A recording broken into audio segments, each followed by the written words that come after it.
Ang halimaw sa kuweba. Noong unang panahon, sa isang liblib na baryo sa Pilipinas, mayroong isang kuweba na kinatatakutan ng lahat. Sinasabi ng mga matatanda na ang kuwebang ito ay tirahan ng isang halimaw na kumakain ng mga taong naliligaw at naliligaw ng landas. Ang kwentong ito ay ipinamamana mula sa henerasyon hanggang henerasyon, kaya't walang sinumang naglakas loob na pumunta sa kuweba. Isang gabi, may isang grupo ng kabataan na nagpasya na hamunin ang kanilang tapang at pumasok sa kuweba. Si Nardo, ang pinakamatapang sa kanila, ang nanguna. Walang halimaw dito.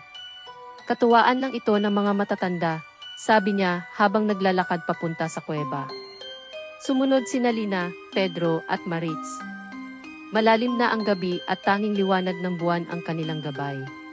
Pagdating nila sa bunganga ng kuweba, naramdaman nila ang bigat ng takot. Subalit, hindi sila natinag.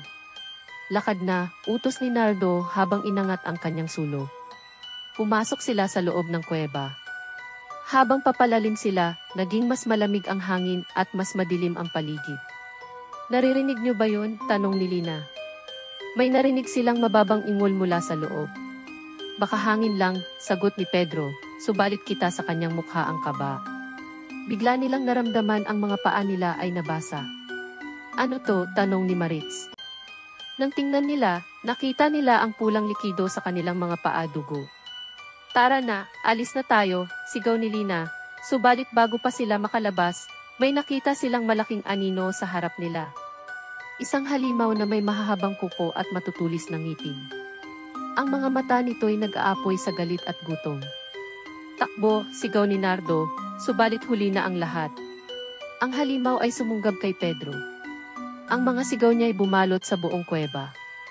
Nardo, tulungan mo kami, iyak ni Maritz, subalit si Nardo ay nakatulala sa takot.